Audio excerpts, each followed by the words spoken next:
Hey, man. Welcome back, my brother.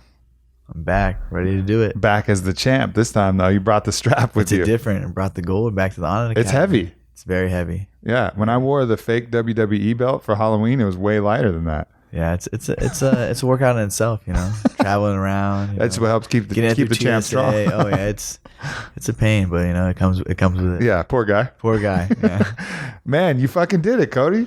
Yeah. And not only did it, but you did it in a way that was impeccable. Like, that was truly an impeccable fight. I mean, when you look back at that, and you're always going to be the hardest on yourself, but is there anything that you look back and be like, oh man, I should have done that? You know what? Like we spoke about before, in the morning workout was just flow state, being in that present state and just enjoying it.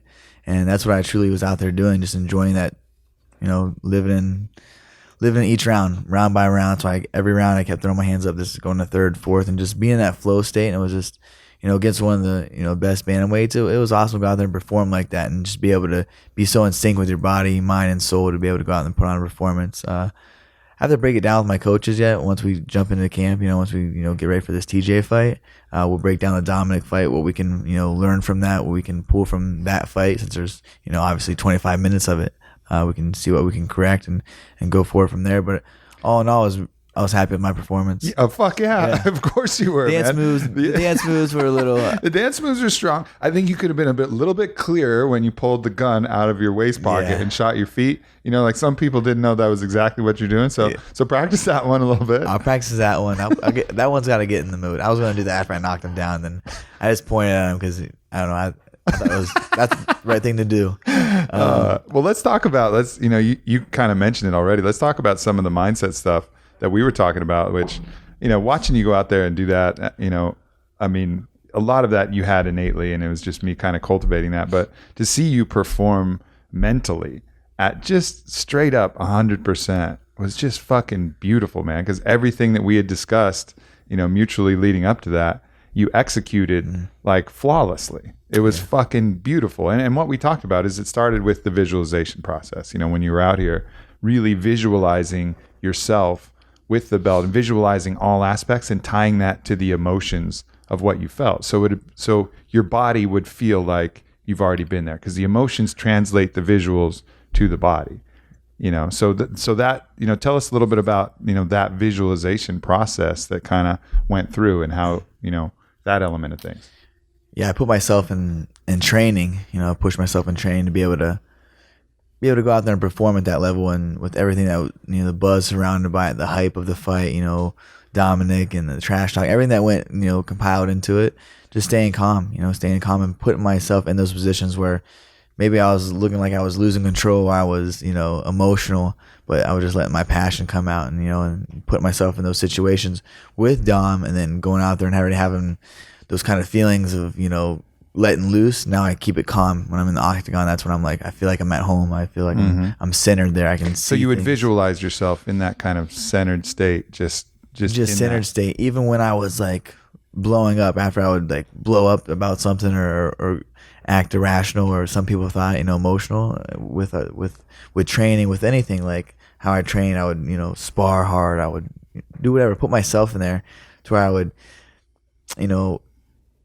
go off the grid kind of, and then kind of control myself coming back down, keep myself calm. So blowing myself out of the water and coming back down and controlling all of that, the emotional part, and then the physical part was easy because I just did that for the past 10 weeks of pushing myself for 10 weeks with my coaches and teammates.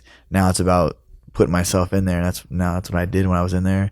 Put myself in the octagon against Dominick, him moving around, and the whole camp that we did that, it was, the physical part of it was having fighters come in and try to, be elusive, mimic his movements, and just get really, aggravated by, annoyed by these fighters. Like, they weren't pressing the issue and fighting me. And Dominick was a complete opposite. I made him, I evaded, drew the fight to him to where he would come forward, and it worked perfectly. Yeah, that game plan was executed flawlessly. But let's go back to that, some of the other things you said, because a lot of people were talking and they were saying like, oh man, Cody's all emotional, Dom's got him right where he wanted him, he's all emotional. And I kept telling people like, nah, like you don't know. Like we've gone through and patterned like the state of mind that he's actually going to be in. And I think for you to have that understanding that even though you were allowing this kind of escape for the steam to come off and that kind of primal, passionate side to come out, you never lost sight of how you were going to act in the ring. This was all part. They were almost like separate things. You allowed yourself in an interview to act in a way different than you would allow yourself to ever act in the ring. And people never saw that coming because most people can't divorce the two. Usually passion is something that forces people into situations, and emotion is something that forces people into situations they can't control. You can be with a relationship, it could be with a sporting event. Emotion is the driver and you're the passenger going like, where are you taking me? Right. But you took control of that and you said, all right, emotion, here's your turn to drive. But when it comes time for the fight, I'm in the fucking driver's seat. Flip the switch. Yeah. So you flip the switch. I've been in the same wrestling room since I was 5 years old. So I had the same wrestling coach and coaches throughout there. And that's always said, like, I was always different. I was horsing around, messing around, not being serious before a fight or a wrestling match. And my coach was old school that, you get yourself mentally, physically prepared. He's an old school wrestler. I just had different ways of doing it. About let the chaos build up. And then when it's time to shut the chaos off and really focus on what your responsibilities are, then you flip the switch and go in there and you handle your business. And that's what I was able to do. Obviously training, put myself in those and training mentally, physically, put myself in those, environments to where, like you spoke about when we brought you out in The Ultimate Fighter, you gave an amazing speech. I hope that they use that about the samurais, seeing themselves, being, cut up and killed and putting themselves in the worst position, physically and mentally. So mentally, I'm putting myself in there. Dominick's gonna do everything that he's saying that he's gonna do to me, make me, I'm gonna swing in the air. I'm gonna, he's gonna take me to school. Like, all right, you better hope that you do that, Dominick, because I got some shit that I got up my sleeve too. I'm gonna bust a robot out. I'm gonna do some push-ups. So that was like a driving force for me, being able to, okay, he's gonna say this, so this is what he's mentally in my mind. Like if I say I'm gonna do something, I'm gonna damn well try to do it. So I'm feeling like he's gonna try to embarrass me out there. So I'm putting myself being embarrassed and how I felt mentally if he would be able to do that. So that'd push me in practice to push harder, and mentally, like, he was going to go out there and do that. But every time that I would try to force myself mentally to see Dominick doing that stuff to me, make me look foolish, it never resonated in my mind like that. It never went to that Dominick doing that. It always went to me whooping Dominick's ass. And that's why I was supremely confident. Now I was like, okay, now it's all this emotion back and forth between the media, and now we have to go in there and fight, do the square off, and it's been a 2-month lead up to the fight. And now the emotional part comes in, and the mental fortitude is really what I stuck base to. And we talked twice during the week, and then the morning of the fight during the shakeout, it was just flow state of mind, be relaxed, calm, go in there and just paint your picture. And that's what I was able to do, is go in there and just stay relaxed and stay calm with the chaos that was a bit up to the fight. When I got in there, it was just all mental, because I put myself there in training, in life, put myself in there, what he was saying. So the words that he was saying, I was putting myself there, but I couldn't really picture that in my mind. All I could picture was me going out there and dropping him and hurting him and embarrassing him. Yeah. I think that's, so what I was referring to in that, and I think what you're talking about, is something from the Hagakure where the samurai would envision the worst case scenario, not because they believed it would happen, but because if a situation, when you expose those fears for what they are, right, and look at them and say, all right, that could happen, then the emotion behind it, this, I better not think of that because that'll terrify me. So like if you're afraid of an arrow hitting you, as soon as you see those arrows in the sky, that fear and terror takes over. And instead of moving forward, underneath the volley range or doing what you're supposed to do, fear will paralyze you and you'll be vulnerable to it. But by actually allowing it to play through and say, okay, arrow's coming. Okay, yeah, maybe I swing and miss. No big deal. I'll hit him the next fucking time. So that way when you swing and miss and you've never even thought of that possibility and it happens, then you're like, oh shit, maybe Dom's right. But if you've already played that out and be like, all right, that happens, so what? At that point, you're really in control. And those emotional, fear-based states can't shake you from the present moment, which is really the thing that we worked on the most, which is like, that is where the fucking magic happens. That's where you're not using your brain as this intermediate stop to translate what you should do to what your body is. The brain becomes empty. It's the principle of no mind, right? The brain becomes empty. So it's all just your consciousness in the present moment communicating seamlessly at the speed of light with your body without having to go through your thoughts saying, I'm scared, or I'm excited, or I'm thinking about the next round. your mind's just out of the way. It's like a field of friction, in a loop that should be seamless. Your mind, if it's active and emotional and really tangled up, it's this point of friction that's slowing down this process from body and mind. And just removing that out of the way by anchoring to the present moment allows your consciousness to communicate directly with your body and bring out the fucking best. And that's where the magic was. And that's exactly what you did, man. Yeah, that's exactly what we did. I mean, it was picture perfect, the fight. Obviously you go in there and you want to knock Dominick out, but going in there and having a performance like that and was able to. It was almost better. It was better. And taking nothing away from Dominick. He's very tough, but I enjoyed whooping his ass for that. I could have. I had him hurt a couple times. I jumped on him, finished him, choked him up, took him down, but I was having fun. Just like I said, flow state. And I've been in that. I've experienced that flow state, but never on that highest stage or on that level. Yeah. Of in depth with my body and just seeing everything. I could see every punch, just being in there. It was amazing. So that's something I didn't want to leave. I'm like, man, I can end this right now with one punch and knock him out, and go back to the locker room and get ready for the next fight. But I was just like, this is amazing. Like I was just flowing. It's got to be the best feeling in the fucking world. I mean, it was effortless. It was everything I felt like was just out there doing. I didn't get tired. I was my vision, my thinking. I was just flowing. It was something that I think that I've locked into, as my progression through. That was my 11th professional fight, my first, world title fight.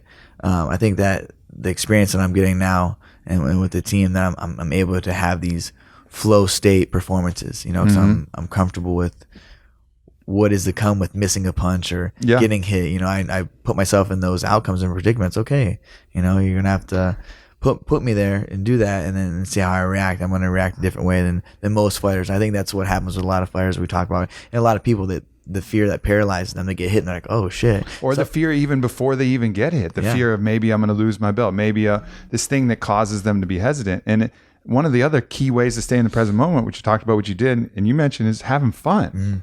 Like there's a reason people say time flies when you're having fun, because you're present when you're having fun. Like when you're smiling and enjoying yourself, that's when the mind is the most relaxed, and all of these, turbulence and forms of interference that the mind can create through fear or greed or all of these things, it just lets go. And the moment I saw you, smiling and having fun, I was like, uh-oh, Dom's fucked, because that is a key sign of any performer in their peak. And you talk about Jordan with that little half smile before he hits a game-winning shot. Kobe when he's about to do that. Tom Brady when they won the coin toss in this last Super Bowl. He has that little smile like, you fucked up. Yep. You fucked up. Yep. Your luck ran out. Yeah, exactly. And at that point, that anchors you back to the present moment. It almost sends a physiological signal. They've actually found that your facial expressions will send a physiological signal to the body that everything's okay. So you crack that smile, and then all of a sudden you release even hormones that make you more confident, more comfortable, drop your brainwave state back into that. And, I'm also,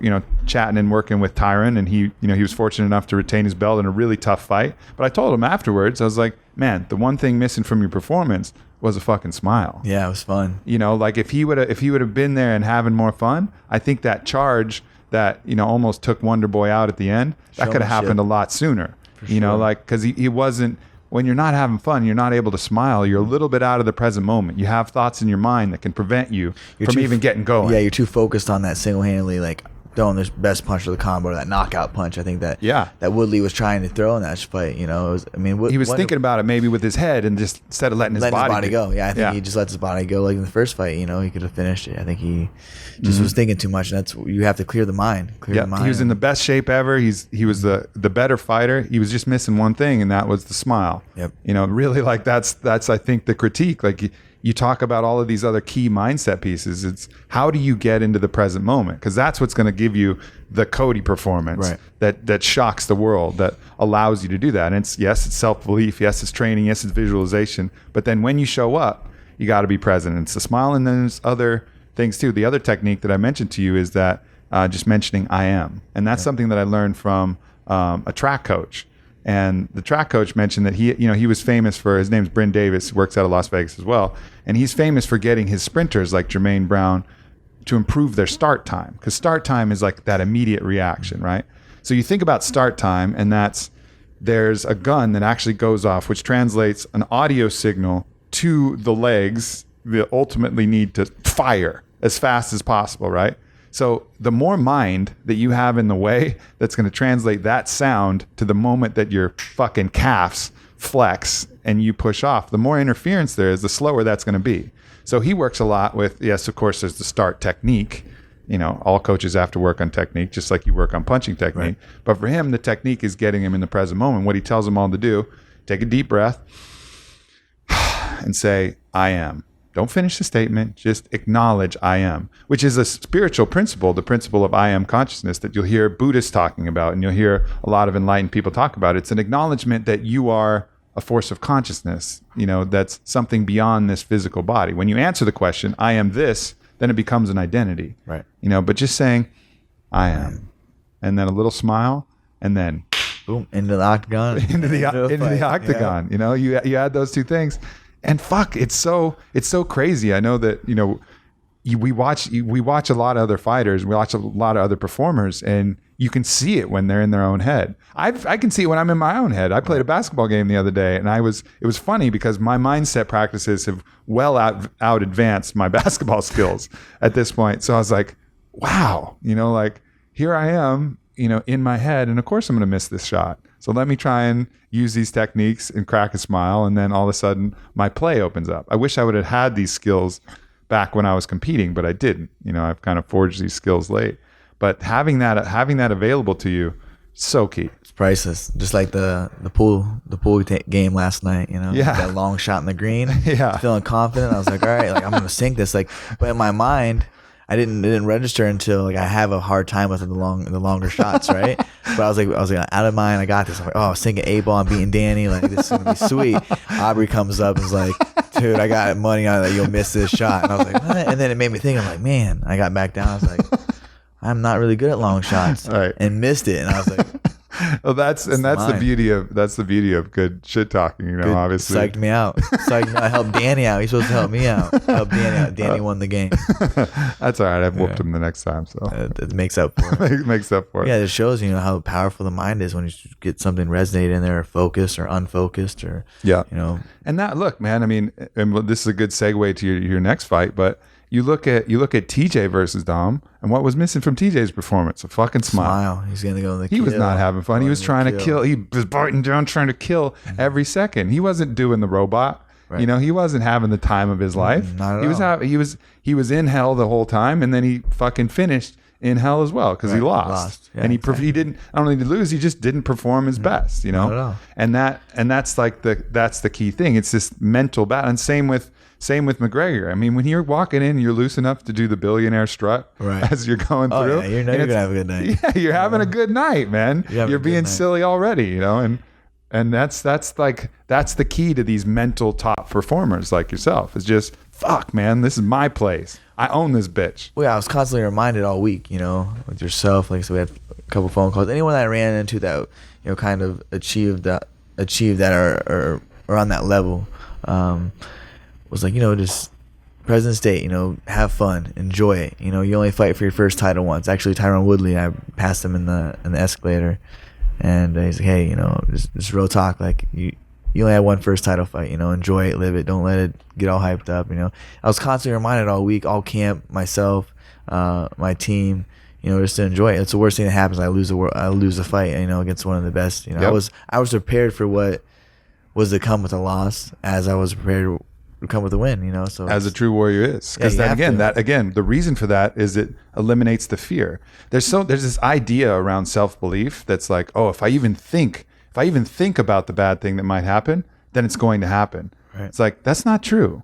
No. The only the key to visualization, remember, the key to visualization in anything, whether you're talking about getting well or visualizing yourself being healthy rather than sick, the key is that it doesn't count unless you anchor it to emotion. Right. So allow your mind free reign to explore these things. Good. As long as you don't get emotionally invested, right? You don't want to pattern this thought of like visualizing yourself getting punched and then your face crunching and you feeling all that. That's too far. It's too far. Too far. Yourself, then you're patterning the negative, right? You don't want to pattern that with emotion. You just want to allow your mind to explore it and say, all right, yeah, that could happen. You know what? I'm going to be all right either way. You know, my people are going to love me. I'm going to get another chance. It's all going to be good. and then you pattern that positive emotion with the negative, and that just removes all the fear, and then that removes that barrier, that kind of interference that we've been talking about in the brain. Right? Yeah. You have to have everything in sync. I think that a lot of people really misinterpret like how hard it is to do anything at that level, as a professional.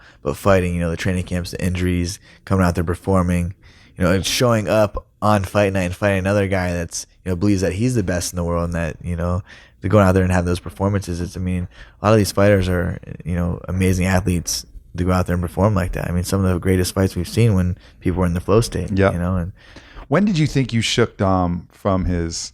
You mentioned that you saw it at the weigh-in, but was that like the weigh-in? You really saw it there? The weigh-in. What happened was I was, we do the square off, and he was acting all, emotional, trying to get riled up. I just wanted to square up, and he started talking, and then I like sidestep like this, and then he like tried to like show his move. I could just see the way that he was moving, his muscle twitches. Like I was like, man, this guy's slow. Like I told him, I was like, dude, Dom, you're too slow. Like that was supreme confidence. Like that's the last thing that I needed to see, just his movement in front of me, because it was like we never had any interaction, at all, besides the weigh-ins.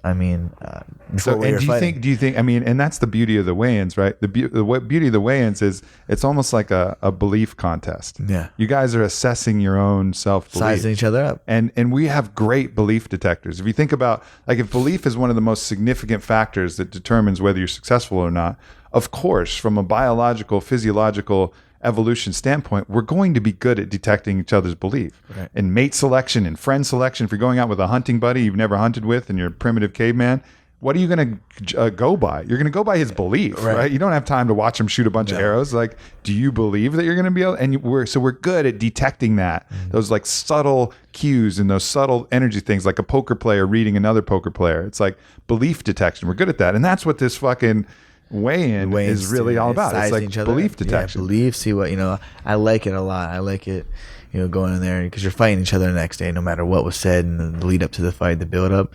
You guys finally, weigh in, you square off, and that's when, I don't remember much, because I'm like in that blackout stage. Yeah. When I'm in there, and then I take the next whole day just to channel myself and my thoughts and control that. That's what I work on all day, is controlling and staying calm. Because we're fighting today. We're fighting, on this fight day, just taking that, and I just saw his movement. I knew that he was slow, so I used that. I was like, man, I was telling you, he's too slow. He's too slow. I told everybody that. I was on stage. I was even told him that. You can see it in the thing. I was like, you're too slow, Dom. Then we got in there, got in the first round, and he was moving. In the first initial kind of combo I hit him with, I caught him with a left hook. I hit him when he was coming in and on the way out. He usually, he's good at evading, but I got him when he was coming in and got him when he was coming out with a left hook. And he kind of did like a bounce up and down, like shook his hands. I knew he was rocking. I pointed at him. I was like, that one hurt you. You know what I mean? Like, that one hurt you. And he was like, no, it didn't, you little bitch. And like just you said that in the ring? No, you didn't, you little bitch. And I was like, okay. Okay, that kept going. And it kept hitting a couple times. His facial expressions. You pointed really, at him all the time after you hit him. Yeah, because he acted like it wasn't hurting him. But I know it did. And then I kicked him in the head, which did the cut. And the opening third round, Justin's like, hey, he's leading his head off the center. He's like, Joe Warren came into our gym and was like trying to knock everybody out, and I ended up knocking him out with that kick. Mm-hmm. He's like, throw the same kick you knocked Joe out with, and like that's what he's telling me. I'm like, okay, obviously 2 kick, I know what that is. Came out and threw it and cut him, and I fell. And we came back at him a scramble, and he was bleeding. But this was like when I knew like this was my fight. I didn't get caught with anything stupid. This was my fight. He looked at it and he like patted his eye, and then like he didn't really had a good poker face, but he didn't really do much of a facial expression. But his pupils in his eyes were like real big. Like he was like, holy shit, like I'm cut. Like I'm bleeding. I'm leaking. Yeah. And then that's when, because we were bantering back and forth throughout the fight, every time we hit each other. And I was like, hey Dom, I said, you having fun yet? After I saw him look at that, and he didn't. He was mute, and I was like, yep, he fucked up. You fucked up, son. Tom Brady smile. You fucked up. Yeah, you lost. Yeah. You just lost that coin toss. It was fun bantering back and forth. I'm like, all right. And then he was mute, and I was like, okay. And then I came out the 4th round, and and then so on and so forth. Continued just establish my dominance. The disassembly. Yeah. Yep, for sure. So that was the turning point. Knowing that I could hit him in and out. Knowing that. First the weigh-ins, and then everything led up to it, but obviously the cut and just seeing how he reacted after that, he didn't like that at all. Yeah, for sure.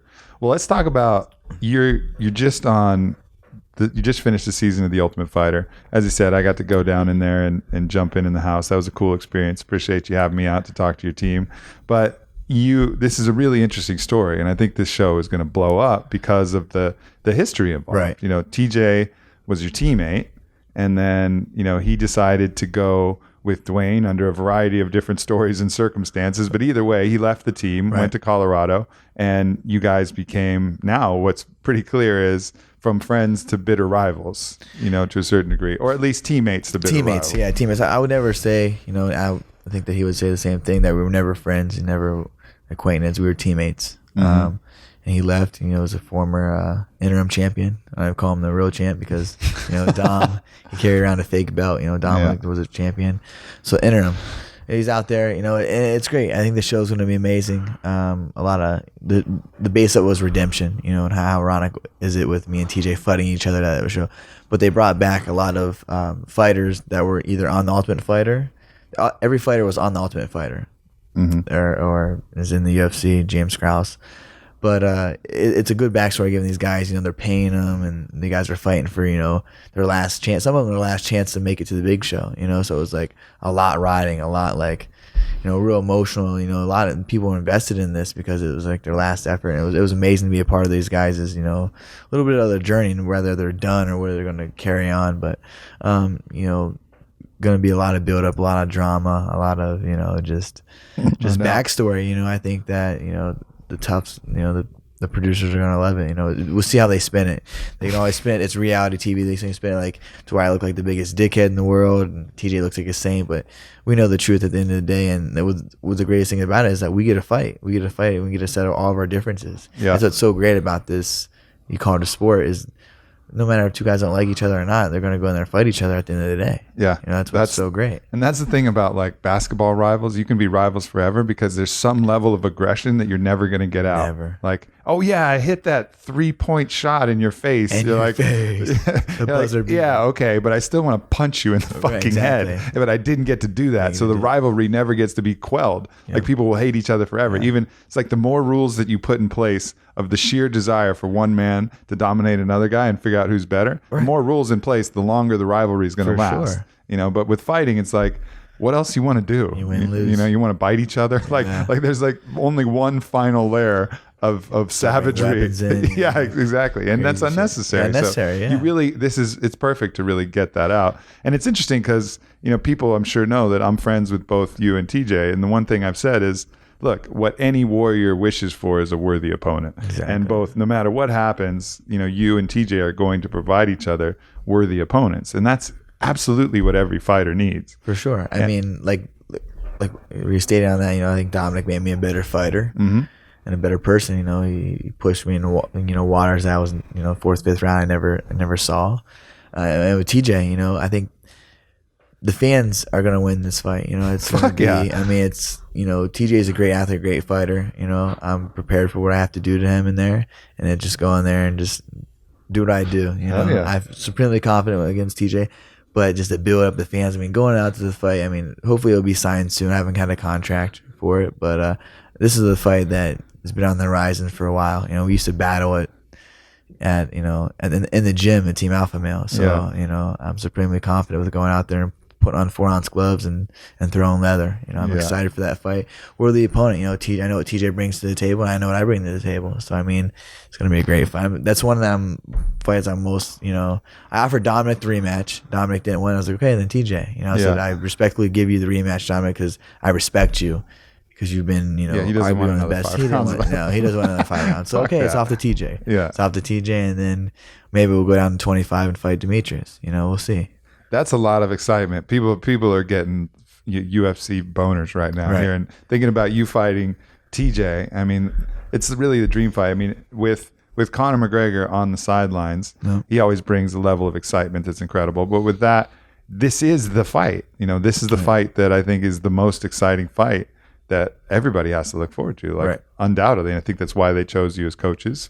And it's just beautiful to see, man. It's cool to see you elevating to that level where this I think is going to be a fight that's going to takes you to the next level. Take you to the next level. And you're already at, levels.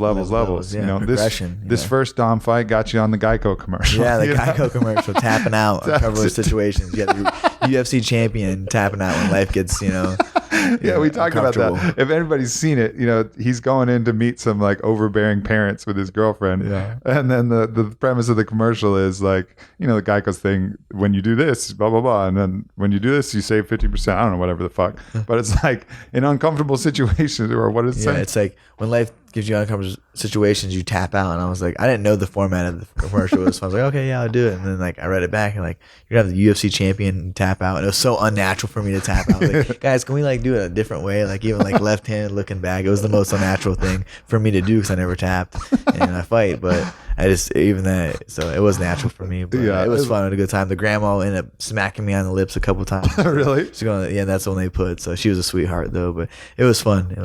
But Geico tapping out of uncomfortable situations. Yeah, it's an odd message to do, but everybody knows Geico's just trying to have some fun. Oh yeah, it was fun. I think that's their segment, knockout or tap out, that they're doing. So yeah, that'll be cool. And other opportunities that are coming up. You said you might even get on Ellen. Yeah, we're talking, with the publicist and going back and forth and trying to share Maddox's story as much as I can. And, his fight matters to me and the most. Working with, getting branding out there, just getting bigger than just outside of the UFC, trying to, capitalize on everything so I can walk away from fighting and, go on to different chapter. Yeah, have the world available to you. You can't fight forever.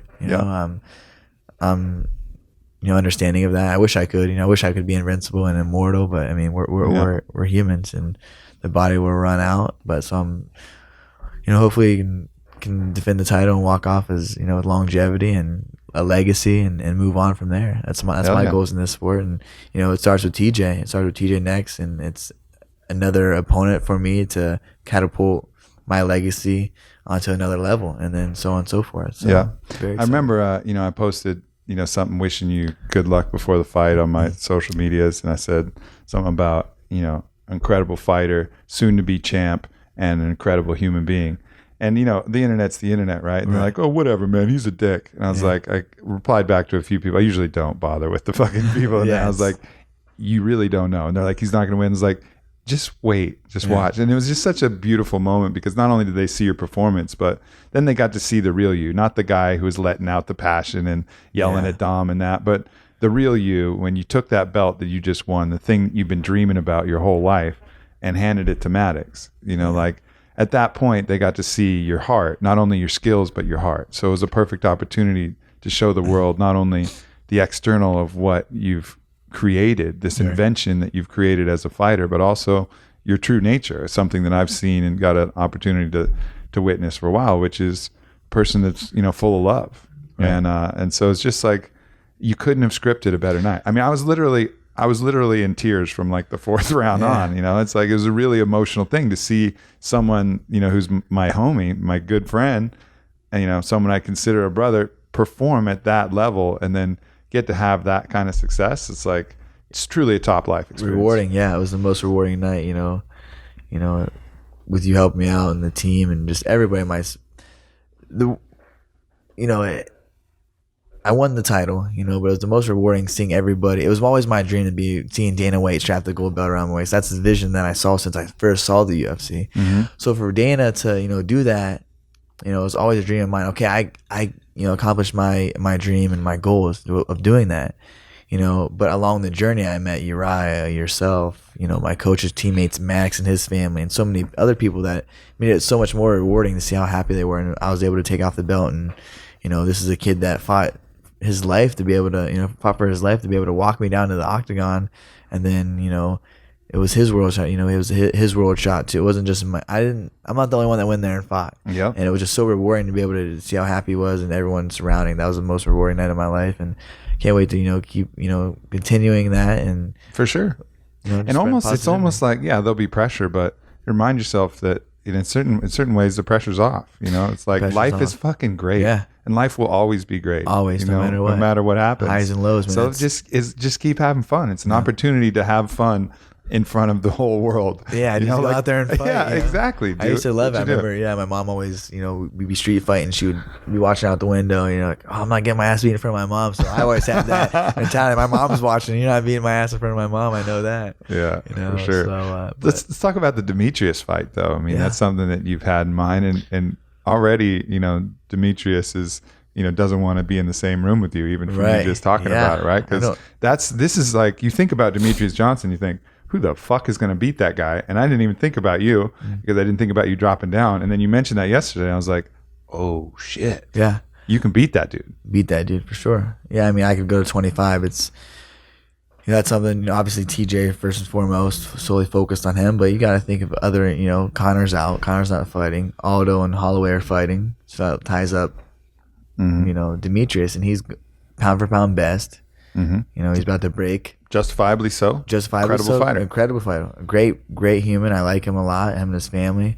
But for me, it's it's a legacy that I set out to build. Friendships are friendships, but it's business at the end of the day. And I think that it can go on as a huge fight, especially for that division. It's kind of lackluster a lot. It hasn't gotten a lot of attention, but it's also because Demetrius has lacked the one thing that we just mentioned, the thing that all fighters need, worthy opponents. He hasn't been pushed to the level like John Jones needed that Gustafsson fight. Right. He needed these fights that brought him to the brink. That's what fans want to see. That's what everybody wants. They want to see you rise. Yeah, they want not see you just coast through and another easy one for Demetrius. They want to see you battle. They want to see you. They want to see you at needing to be at 102%. Yeah, for sure. Needing to draw in that special magic, and he hasn't had that. He's been too dominant, and he's kind of suffered from that. And I think this would be a great opportunity to bring that out. Didn't he? If I'm correct, he lost to Dom. Right. That's the one loss he had. So for people who think oh man, Demetrius is too fast. Well, Dom beat him, and you made Dom look slow as shit. And maybe maybe Dom lost a little bit of the step, but not much. He was still in his still fighting incredible. And still fast according to normal standards, but you're just on another fucking level. Yeah, I feel like I'm the fastest in the UFC. Yeah, so that matchup becomes really, really intriguing. It's just about whether you can make that cut or whether he'd be willing to move up. But ideally, you go make the cut to 25, so you fight for the strap. See, that's my thing. I'd rather go down before I go up. Especially, Demetrius has a fight with Wilson Hayes, and not too distant future that's coming up, so that's it. He'll tie Anderson Silva's record, and then his next fight would be all-time record. So I mean, he has all that going. He's going on a huge record. UFC gods, make him earn it. That's what you're saying. Make him earn it. Make him earn it. Make him go through you. Right here. Yeah. Sean Shelby, Dana White, 2-time champ. Well, you got a little leverage now too, which is beautiful, and that's something that allows you to kind of at least chart your destiny a little bit more than most fighters. You're in a fortunate position. So, I'd advise definitely to use that. Make sure that, you're contributing a lot to the sport. You're one of the biggest stars in the sport now, one of the most exciting fights. You're on the show, get what you want, man. Right. Go for it. I think that's something that I need to do. I'm young, I'm 25. So rather than cut at an older, try to go down, go now. It's the time is now for me, that fight to be on the rise. And I really think that should be, after the TJ fight, of course, of Dominick, I think he's not coming. I'll wait and see if Dominick wants to come back. If not, I'm going to go after Demetrius. And that's the fight that's next in my mind after TJ. Always playing one ahead, but prepared for TJ, but Demetrius is in the foreshadows. Now, as far as I'm aware, no fighters ever won a belt in 3 weight classes. Yeah, no. I mean, that's never, right? There's been light heavy and heavy. Randy Couture did that. There's been, obviously, Connor did it in 45 and 55. And then BJ I think had 2. Nobody's done it in 3. So if you went down there and hypothetically took Demetrius's belt at 25, I mean, you probably can't defend all of them because there just isn't enough time, hard. Right? But you just take it and give it back. Say, that's really mine. Pictures with it and give it back. And then you start looking at the 45 division though. Then obviously, I mean, of course, everybody wants to think about Connor, but he's probably sticking at 55. So that's even 2 more divisions, right? So you start looking at the 45 division, and what are your thoughts in that division? Yeah, I mean, that's something. Jose Aldo, I would like to fight him as well. He's a champion right now. He has wins over my teammates too. So that's something our camp knows, Aldo. If my time's up to go up to 45 and it works out and Otto's still the champion, I would love to go against another legend, but be a 3-time. I think that I'd hopefully have 10 more years of fighting to be able to capture those. Yeah. I want to sit down with my coaches and go over everything, but obviously TJ's first. But I would like to go to 25 just to do it. It would be a different switch up. Cutting weight to 25. I haven't been 125 since I was a freshman in high school. So the weight cut wouldn't be hard. 10-week camp. Just solely focused on making the weight and going out there performing, and then doing that and going back up if Dominick wants to come out of retirement or 45 to see what's going on there. But what do you think of the challenges that would be presented in moving up? And what are the advantages that you'll bring? Obviously, you're going to have a speed advantage. Advantage. That's clear. Yeah, I still feel like I have a strength advantage too. I mean, I'm very strong for my weight. I'm 150 pounds and I feel strong, and I can also cut down to 25. So I have that's what's good. I'm strong and I can, adapt to what I need. Maybe more speed or maybe more strength. For going up to 45, obviously, gain a little bit more weight, put on some functional strength. 25 would just be, about diet, diet. I mean, when you're fighting, you've obviously sparred against a lot of different people, does height and reach, does that play a big factor in your effectiveness there, or does speed kind of speed and movement mitigate that advantage? Speed and mitigate, and then reading eyes, visuals, like knowing their punches so you can evade, and just good awareness in there. That's why I love going with different sizes. I spar up to guys that are heavyweights, just to get that different look and feel and just different body types. But I've been sparring since I was 14 of different body types. So it's nice to get those varieties. So I don't have to switch up. That's great if something happens like Dominick, he comes out one round and then next round he's a different. He switches up. So it's nice to be able to go on the fly and be able to switch it up too. I guess these fighters call it IQ. It's just a fight. To me, like, oh, you have a fight. Your fight IQ is this or this and that. Bro, it's a fight. I got right hand, left hand, and I'm swinging them at you. It's simple as that. I think it's the simplest form, like we talked about, like football simple. Yeah. You have the ball, you run with the ball to the other end zone. If you don't have the ball, you go like a bat out of hell, try to tackle the guy with the ball. Yeah. Just simple. Fighting is hit someone, not get hit. That's easy. When you break it down. Yeah, when you break it down like that. So I'm like a simple levels. guy. Like I need things broken down in the simplest form. Like, all right, you're gonna tell me that. Just like how you say about the samurais. I just all right, they're gonna put themselves in that horrible position or visualization of themselves getting brutalized and killed. And then you go and say the tribe and what they've done. Like, all right, I put myself there. So simplest form for me is the best. Yeah, hell yeah. There's one aspect that I haven't mentioned yet that I thought was pretty cool is in that morning shakeout, the last visualization that we did, I played that song, The Champ is Here, right? And I was like, you're going to hear this tonight.